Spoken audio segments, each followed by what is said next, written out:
Akka moltan daawwattoota OMN oduuwwan OMN kasaati kanaa kunooti. Tumsaa fi marii siyaasaa akka Itoophiyaatti godhamu keessatti mari'achuuf Oromoodhaaf jalqaba mooraa Oromoo keessatti marii fi waliigaltee fiduurraa eegaluun barbaachisaadha jedhu hayyoonni.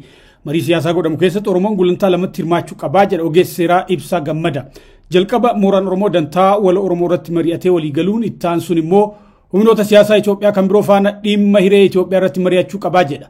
Mariin gulantaa Oromiyaatti waan wal Oromoo irratti osoo walii hin galle gara rakkoo siyaasaa Itoophiyaa furuutti ce'isu bu'aa fiduu akka hin dandeenye yookiin bu'aa Oromoo sharafuu akka danda'u akeekee jira Ibsaan.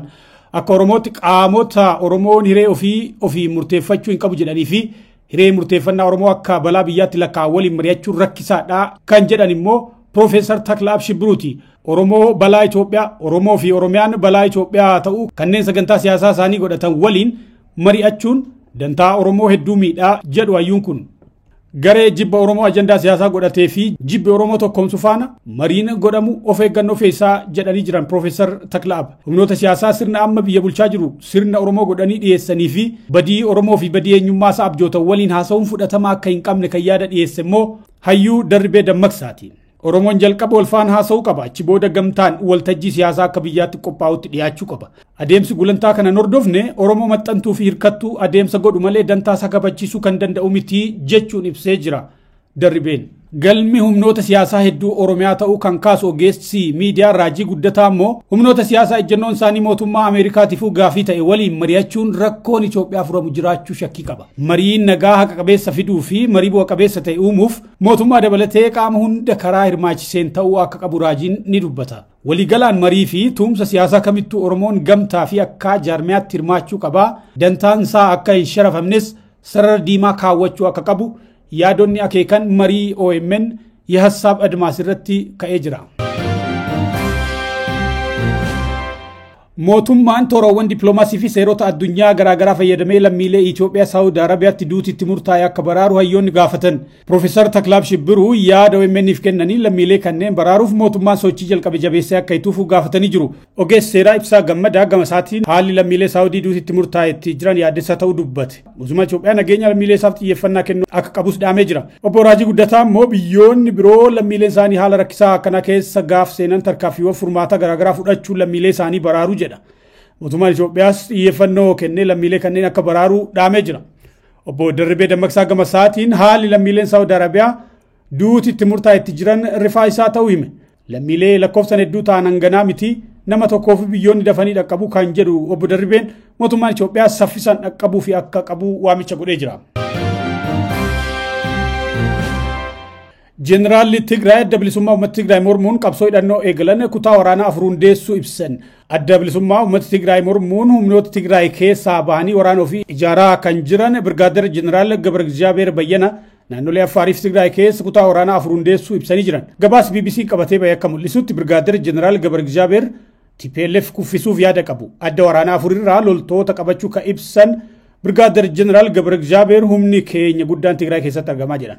Jeneraalichi aangawoonni olaanoo humnoota Tigraay amajjii 15 bara 2017 akka lakkoofsa Itoophiyaatti walitti qabamanii bulchiinsa obbo Geetaachoo Raddaatiin hoogganamaa ture yeroo balaaleffatan mormuun ajajoota walgayii dhiisanii ba'an keessa tokko turan. Kana hordofees ajajoota waraanaa Tigraay waliin wal dhabanii turan. Mormii isaaniif qawwee kaasuu filachuun isaanii naannicha maraamartoo waraanatti deebisuu danda'a yaaddoo jedhuuf deebii kan laate jeneraalichi ani jeneraala intarnaashinaalaadha. Akkana ta'ee milishaa TPLF ta'uu hin barbaadu jechuun deebisan.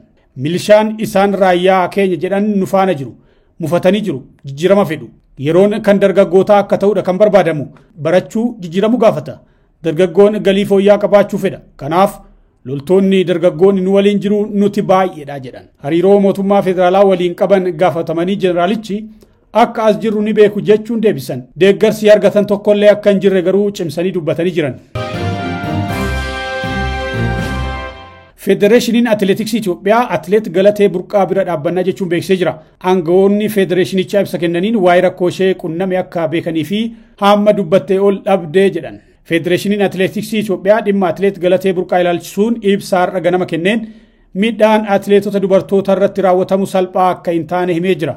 Federeeshinichi miidhaa Atileet Galatee Burqaa irra ga'e hundaa ishee cinaa akka dhaabbatu beeksisee jira. Haqni atileet Galatee mirkanaa'uu akka qabu ejjennoo cimaa agarsiisee jira. Federeeshiniin Atileetiksii Itoophiyaa. Pireezidantiin Federeeshinii Atileetiksii Itoophiyaa Koomaandar Silashee Siin atileet Galatee Burqaa miidiyaa dhaqxee rakkoo ishee mudate dubbatte malee lakkoofsi atileetota biyya isaaniif aarsaa guddaa kaffalanii fi rakkoo hedduu keessa jiranii xiqqaa miti jedhe. የገለቴ ጉዳይ እንግዲህ ያው ህዝብ በዚህ ደረጃ ሰምቶታል። ፍትህን በተገቢው መልኩ የሞራል ግንባታንም በተገቢው መልኩ ከኛም ከኢትዮጵያ ህዝብም ታገኛለች ብለን እናስባለን። ከዛ ባለፈ ግን በጣም ብዙ ገለቴዎች አሉ። በጣም ብዙ አትሌቶች በዚህ ደረጃ የተጎዱ ከዛም በላይ የተጎዱ ሊኖሩ ይችላሉና እነኛንም የምናከምበትን ከዚህ በኋላ የራሳችንን ተቋም ፈጥረን የምንከላከልበትን በተለይ ከባህልና ስፖርት ጋራ ጥሩ ግንኙነት ነው ያለን። ስለዚህ ጉዳይም አስረድተናቸው ተቀብለው ኢታንቱም ፕሬዝዳንት የፌዴሬሽን አትሌቲክስ ኢትዮጵያ አትሌት መሰረት ደፋር ረኮን አትሌት ገለቴ ቡርቃ ሙደቴ ዱበታሜ ሙጀት እኔ ዛሬ የሚያመኝ ነገር የገለቴ ገንዘብ ንብረቷን ማጣት አይደለም። እኔ ዛሬ 3 ልጆች አሉኝ። ገለቴ ግን የሁሉ አመት ሮጣ አንድ ልጅ እንኳን የላትም። ይሄ ለኔ በጣም ነው የሚያመኝ። እኔ የገለቴ ገንዘብ የምን ጉዳይ አይደለም። ዛሬ ገለቴ ከኛ 3 አመት ወይ 2 አመት ታናሽ ብትሆን ነው ሴት ልጅ ጊዜ አላት የመሮጫ የመውለጃ ጊዜዋን እንኳን አጣለች። ገለቴ ከ2010 ጀምሮ በፍርድ ቤት ስትንከራተት ሌላ እንኳን የፍቅር ጓደኛ ይዛ ልጅ እንኳን ለመውለድ ያጣችበት ጊዜ ነው። እኔ እንዳየሁትኝ በቅርበትም ስለማቅ ነበር። ፕሮግራምም ነበራት ከ2010 በኋላ ልጅ የመውለድ ሐሳብ ነበራት። እኔ የሚያሳዝነኝ ንብረት አይደለም የገለቴ ቢያንስ አንድ ፍሬ እንኳን ሳይኖራት ይሄ ሁሉ አመት ሀገሯን ወክላ ተወዳድራ ዛሬ ያለችበት ሁኔታ ለኔ በጣም አሞኛል። ቢየሸቲ ፋርሳ ጉዳ ከንከፈልት አትሌት ገለቴን በረኮል ማፊ ኩዳንራ ኤገሌ ረኮ ሼፍሩዳፍ መነ ሙርቲት ረከቻ ከቱርቴ ኢታንቱን ፕሬዝዳንት ፌዴሬሽን አትሌቲክስ ኢትዮጵያ አትሌት መሰረት ደፋር ኤርቴ ጎተ ቢያ ፋርሳ ጉዳ ከፈልት ከናፍ ሀቅኒ አከከነም ወርባና ጀት ሻምፒዮናን ኦሎምፒክ መሰረት ደፋር ሞቱማን መከናፍት የፈኖ ከኔ ሀቃ ከመርከኔሱ ጋፈተ ጅርት ኢፕሲ ፌዴሬሽንቻ ኢንስቲትዩቲ አትሌቶተራ ሀሌላ የተሱ እንደሱፊ ዲማ አትሌት ገለቴ ረቲ ጥየፈተ ጅራ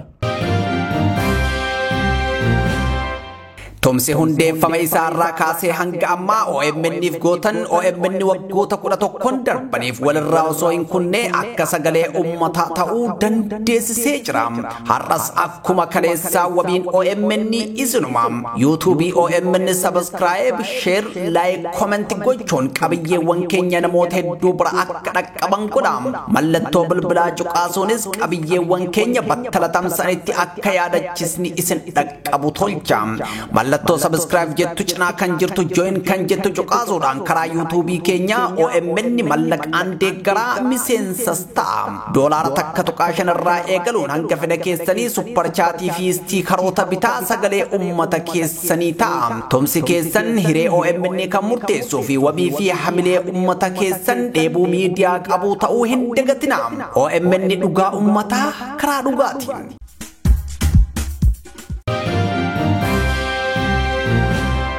President Palestine Mahmoud Abbas Hamas hidhannoo akka hikkatu gaafatan. Hamas hidhannoo hikkachuu qaba. Humnoonni naga eegumsaa akka Gaazaatti bobbaafamanis waamicha godhanii jiran xalayaa President Macron fi ilma mootii Saudi Arabiyaatiif erganiin. Xalayaa wiixata kaleessaa President France Emmanuel Macron fi ilma mootii Saudi Arabiyaa bin Salmaaniif barreessaniin tarkaanfiiwwan nagaa buusuu mala jedhan Abbas tarreessanii jiru. Saudi fi France furmaata mootummoota lamaa two state solution Palestine fi Israel warra hooggananidha. Mariin Palestine fi Israel France fi Saudi hoogganan ji'a kana gaggeeffama jedhamee jira.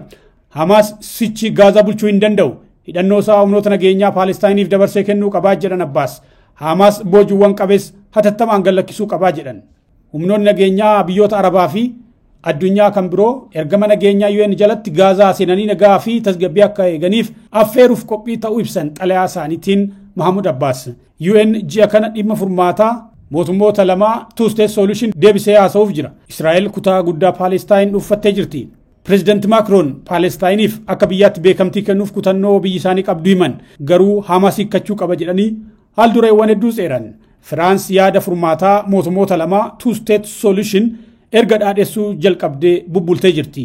Haleellaa Hamaas kan onkolleessa torba bara 2023 boodallee Firaans yaadichuma cimsitee leellisaa jirti.